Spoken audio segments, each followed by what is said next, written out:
faut être honnête, le plus difficile, c'est peut-être leur vie de couple. Par exemple, le sexologue Gérard Leleu a suivi pendant des années un homme qui souffrait d'hypersexualité. Et cet homme, il était responsable d'une galerie d'art. Et du coup, ce mec, il couchait avec au moins une de ses clientes par jour. Et en plus de ça, il demandait parfois à sa secrétaire de le masturber au cours de la journée. Au total, l'homme avait envie de faire l'amour jusqu'à 8 fois au quotidien. Mais moi, je veux faire l'amour! Et évidemment, son épouse, parce que le mec était marié, elle ne pouvait pas tenir le rythme. Et donc Gustine, qui est la chérie de notre cobaye Gustave, elle aussi, elle est épuisée par son addiction au sexe. Et du coup, elle subit une pression constante pour faire l'amour plusieurs fois par jour. Et en vrai, les personnes qui sont atteintes d'hypersexualité, bien sûr, elles se rendent compte qu'elles font souffrir l'autre. Et ça, à un moment, ça peut aussi les pousser à adopter des comportements malsains. Mentir, tromper, manipuler. Typiquement, l'utilisatrice Reddit dont on a déjà parlé, elle avoue très clairement avoir trompé toutes ses relations. Et même quand elle aimait vraiment l'homme. Parce que c'était plus fort qu'elle. Mais il y a certaines autres personnes qui cachent aussi totalement l'hypersexualité à leur famille, de peur d'être rejetées.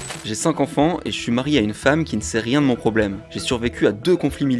Mais rien n'a été aussi difficile que de lutter contre ma dépendance au sexe. Pendant que les enfants sont à l'école, je mène une vie secrète. Je vais faire la vaisselle en courant et je retourne passer encore 2 heures sur internet. Mes pulsions sexuelles ont pris le dessus. En ce moment, je me soucie plus de mes pulsions sexuelles que de ma famille. Et de son côté, comme c'est le cas de ces gens-là, Gustave finit aussi par mener une double vie. Sauf que ça génère une surcharge mentale et un stress extrêmement élevé. Et ce qui fait que beaucoup de gens hypersexuels finissent tout simplement par se perdre dans cette double vie.